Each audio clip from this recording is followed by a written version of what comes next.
So one of the first things that we have to realize is that cursing and hexing is extremely personal. Really, all spellcraft should be personal.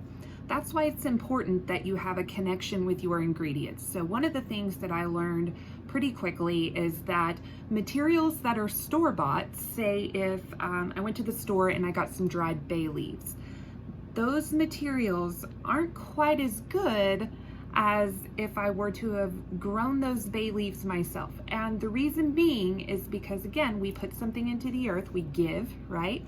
We nurture, we get this plant going, it grows, and then we harvest it. Well, we've already kind of paid for that, right? Like, we've put in the time, we've put in the effort, so our hope is then that that material will give back. So does that mean if I buy dried bay leaves that I can't do a quick money spell? No, I have dried bay leaves that are store-bought literally right here.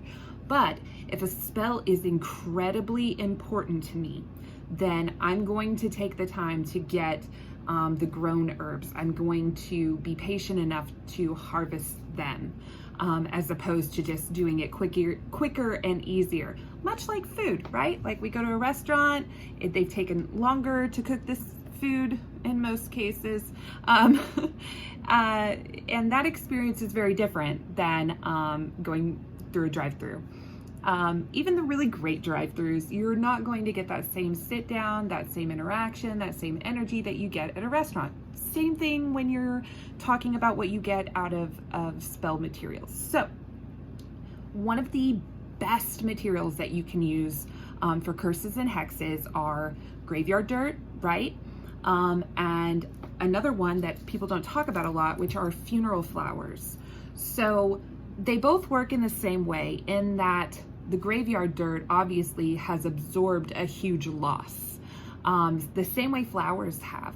So these flowers that laid upon a casket, that laid on top of a corpse, you know, these experienced and absorbed and witnessed so much loss and grief, that they hold kind of their own energy frequency. These are my grandmother's flowers. I would never use hers. Even if I'm saying this right now, I feel her here because I've been working with these materials today. Not to curse or hex. I was actually making like a little remembrance thing for my grandmother, but even as I'm getting ready to say this, I feel her like, no, I'm not using these for cursing or hexing. I am using these or going to be preparing these for spell work that I need my grandmother's help with. So I want to be able to connect with her. And as I'm saying this, she's like, well, you don't need materials to do that. I know, this is just an educational video, Grandma. Okay, anyways, so we're gonna grind these up. I'm gonna show you kind of that whole process. I did like a quick TikTok on this, but I was like, oh, you know, people always have so many questions after a short minute video. And so let's show them exactly how to turn these into what they're supposed to be. So one of the first things you're gonna need is a mortar and pestle. And here's the thing. For those of you who don't have one of these fancy things, you can get these at like cooking stores. Like, these are generally used to grind like spices, right? Have been for thousands of years. But they have some really cool ones. They also have some really cheap ones on Amazon. So like, if you were to type in, you know, spice grinder or so, ooh, maybe don't type that in. You're gonna get a different one. Which honestly, I think those would work too. Not as good. Anyways, if you can always use a tried and true method, which is, if you can't afford this, is the old hammer or rock and concrete, because essentially that's what this is. I mean, you're just going to be like grinding them together. You could do this with a large rock and concrete. So don't rush to the store or feel like I can't be a witch and make proper materials without expensive things, because you can, okay? So first thing you're gonna do is you are going to pop this head. Oh, the energy from this stuff is intense. Okay, so we're gonna put this in our bowl, and then you're just gonna start that grinding process. And guys, This is going to take some dedication, okay? I mean, as you work with this material, you also need to be, so hard to lift this up and do this. Okay, I'm gonna set this down, sorry, this is kind of hard. You need to really be working with your material. So you need to be thinking about ways that you're gonna use this material. You need to be connecting with it. And this is gonna take a good amount of time to get this all ground up into a nice fine powder. And so this is going to give you a little bit of a workout. And if you're, you know, 10 minutes in and you're like, this is taking, I've literally heard spell crafters say, well, this is just taking so long and it's so much energy. I'm like, girl, that's what this is, work. Like spells, it's not Matilda. She's cute, I love her, but that's not what it is. We don't just glance or twinkle at, like, spell work takes some actions. So let me show you, just after this amount of time of me grinding away, what it looks like. And I'm putting some muscle in this, but okay. So that's what it's looking like. Not even close. We need to, let me get that set up. Okay, so we gotta keep working at it. Oh my gosh. You know, one of these days I'm gonna invest in like one of those iPhone holders, but haven't done it yet, sorry. Okay, so gonna keep grinding away. And so I have had some people want me to talk about the graveyard dirt, so I'll go ahead and do that now while I'm doing this. The graveyard dirt works in the same way that these funeral flowers work, in that they've laid over this corpse, and the only difference is that you could use funeral flowers as a pretty generic hexing, and not necessarily have to take into account, depending on how close you are and how powerful your connection is with the person that the funeral flowers are associated with. Like my grandmother, like just that interaction just now, she doesn't like the idea of me using her stuff for evil purposes, so to speak. If you believe in the good, bad hex spell, I don't.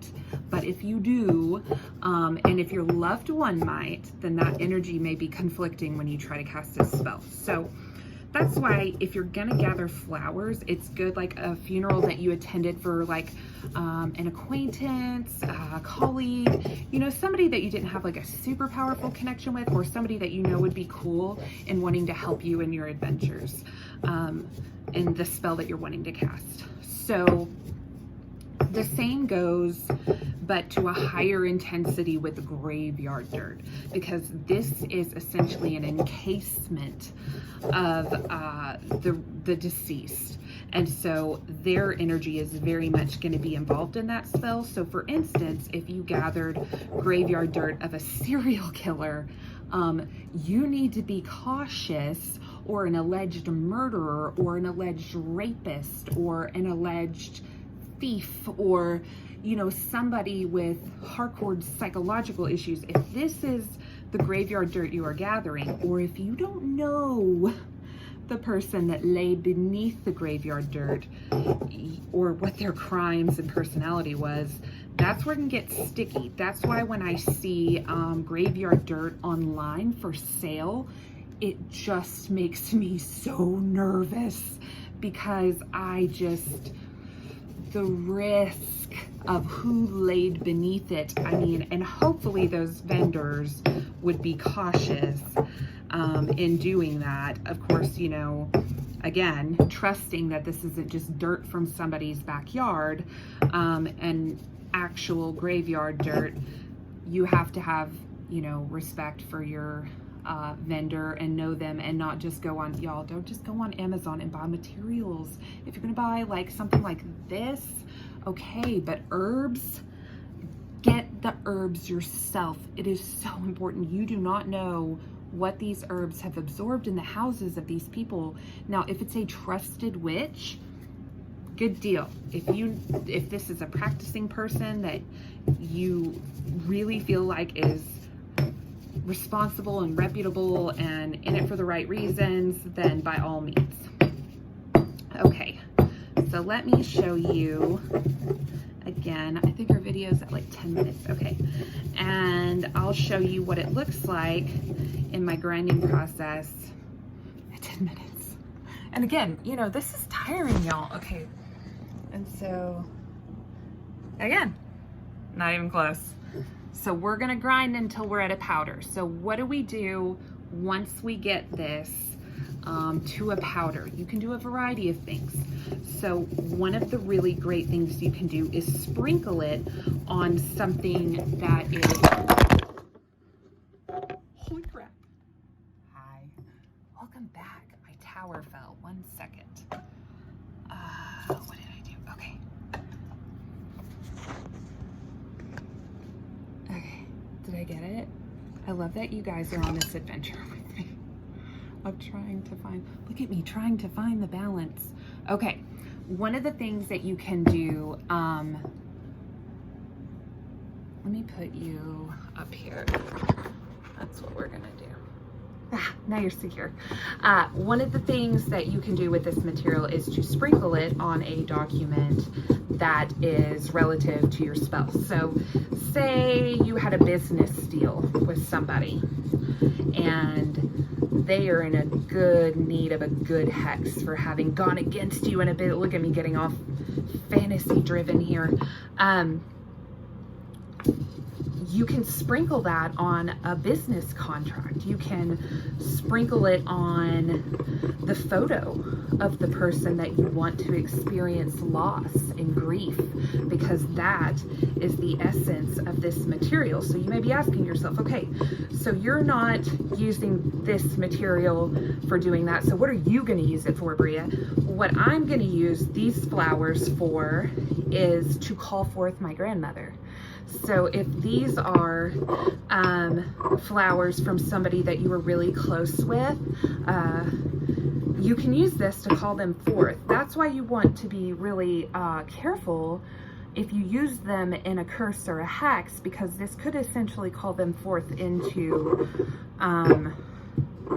that. But again, for this to kind of be a calling card herb, you're going to have a connection with that person, because again, these were actually these flowers didn't belong to that person. That person was already put in the other realm when these came into being. What they really are is an absorption of that pain and emotion, but I'm the one that's feeling that pain and emotion and grief and loss, and it's for her, and I had a very strong long-standing connection with her. So these are going to be a calling card herb for me. So the way I'm going to do is put this aside, and if I feel like I guess to get really personal, my mother hasn't had a visit from my grandmother, and she's been extremely bothered by this. And I feel this apprehension for my grandmother to go visit my mother. They had a very strained relationship, and so did I with my grandmother at the end. There was a lot of issues, which we've worked through since she's passed, because the communication is better, because I'm able to feel like I can control the communication, and she is too. So, you know, getting through those tough conversations took a couple of weeks, but they were good conversations. I want my mother to have that experience, but she's extremely apprehensive, and so is my grandmother. So when that time comes, I want to be able to use this material to achieve that goal of communication between my mother and my grandmother. I'm also going to put some aside in case I need her help, in case something happens with her great-grandchildren, my children, and I need my grandmother's help and I need to call her forth. Then I have a very powerful material to do that. Or if something were to happen to me, then I can leave this material and this energy for my children if they ever practice. So there you go. I will show you, we are almost at that fine powder here at about 15 minutes. So if you got enough elbow grease, That's what we call it here in the South. Put some elbow grease in it to grind it up. Let me show you. Okay. So you'll see it getting into that powder form. So I would say in about another 5 minutes, it's gonna be ready to use as a material. Hopefully this helps you to kind of understand some basic hex and curse materials. And in my case, a calling card material that you got to learn about today. So for those of you who have purchased spells from me on my website, tarotbybria.com. I do virtual tarot visits, but I'm also opening that up and have recently to spell casting. I know a lot of people really want spells done and they need them now and they don't have the time to learn to make that happen. So I'm doing it very controlled, very limitedly, so I don't get this influx and this overwhelming sense of responsibility. We have a lunar eclipse this weekend, and so for those of you who have purchased spells, know that I am as excited as you are because of this event and the power I'm going to be able to draw off of with that. It's going to be really exciting. So I'm gonna have a good time this weekend, y'all. It's going to be fun. And for those of you who have purchased tarot readings, obviously this weekend the energy is completely different, especially those of you who will have purchased Sunday, coming off of that and then doing a tarot reading with me. Those readings that I'll have during that day I feel like are going to be really great. Very excited. You guys stay safe out there. I know the COVID is going crazy. Know that energetically and spiritually I very much feel like a second wave is coming and it's going to get bad for a minute. So hang on out there. Don't panic. Remember, remain control of your energy, of your spirit, of yourself collectively. Remain in control. And project as much positivity as you possibly can, because everybody really needs that right now. Until next time, y'all guys stay spooky. Okay, bye guys.